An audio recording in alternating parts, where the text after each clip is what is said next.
Hey, what's going on, Impact Communities? Thank you so much for clicking play.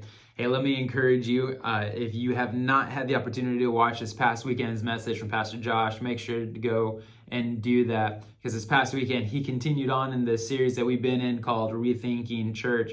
And I just love the topic that he covered. In fact, as I was watching the message from online, I was watching the chat just blow up with comments from folks, probably some of you who are watching this now, as you were just encouraged and inspired based off of the message that the Lord had placed on Pastor Josh's heart. So again, if you haven't had that opportunity to go and watch it, be sure to go do that. Something that you might not know about me. I love history. I love studying the subject of history in school. In fact, it's something that I still love to do today. In fact, one of the podcasts that has found its way into my weekly routine is from the History Channel, and it's called This Week in History. And just this quick 30-minute hit of something that happened this week in history years ago in the past. And it's been very entertaining for me to listen to. In fact, there are some people that they're probably getting sick and tired of how often I listen to this, because I'll show up and be like, hey, did you know? Hey, did you know? Hey, did you know? But I just love it. It's very entertaining to me, and I get really excited about studying history. One of the areas of history that I actually love studying the most, two areas. I love the Civil War, but I love the World War II era. World War II's got this generation of people that have gone down as being known as the greatest generation ever.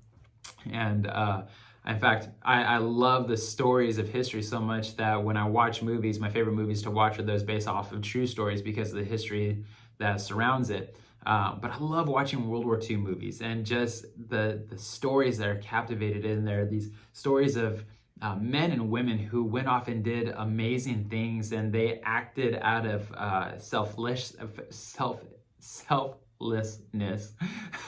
and just their acts of true bravery is just always amazing to me. One of the movies that came out a few years ago, you've probably seen this, called Pearl Harbor. It focuses in on these few individuals, but towards the end of the movie, they give us the history of a top secret mission that took place known as the Doolittle Raid. Now, if you're familiar with that movie, Pearl Harbor, this is, again, towards the end. So the three main characters in play at this point are Alec Baldwin, Josh Arnett, and Ben Affleck. Now, the Doolittle Raid was America's response to everything that happened at Pearl Harbor. This was America saying, okay, now you've ushered us into the conflict in the Pacific. And what the Doolittle Raid consisted of was a few young, brave men that were willing to risk everything to step into this dangerous calling based off of an invitation that Doolittle saw of these men and said, these are the guys that I need to help me accomplish this mission. And there's this iconic scene during this where Doolittle is standing before all these men that he is invited to be a part of this mission. And he starts laying out for them, here's the danger behind it, here's the mission, and here's what it's going to require of you.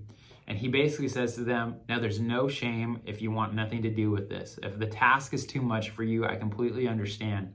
But if you're willing to step into this mission, all you simply have to do is take a step and cross over this line.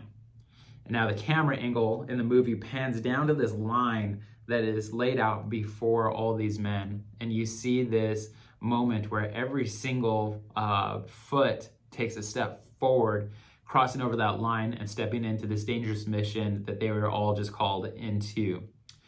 Now, in this past weekend's message, Pastor Josh laid out before us that for all of us who call ourselves followers of Jesus, we have been called into a similar dangerous mission. As the church, we've been called into something where we've been called to be all in for.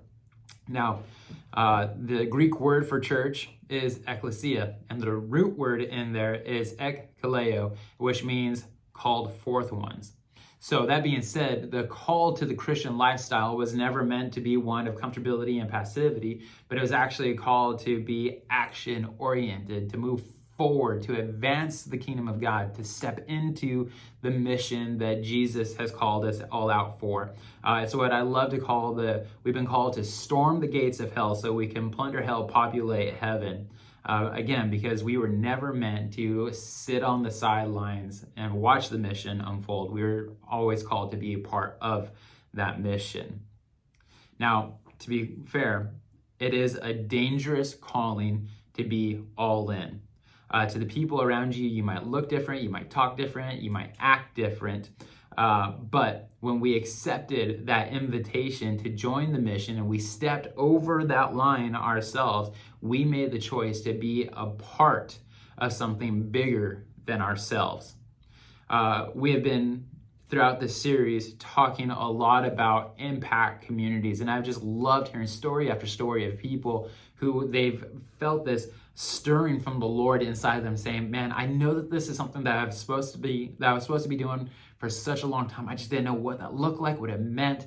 But this unraveling and this unpacking of impact communities has really brought things to light for me, that this is exactly what the Lord has been calling me to. But Pastor Josh even shared some stories within this past weekend's message of ordinary people, much like you and myself, who have been doing extraordinary things for the kingdom.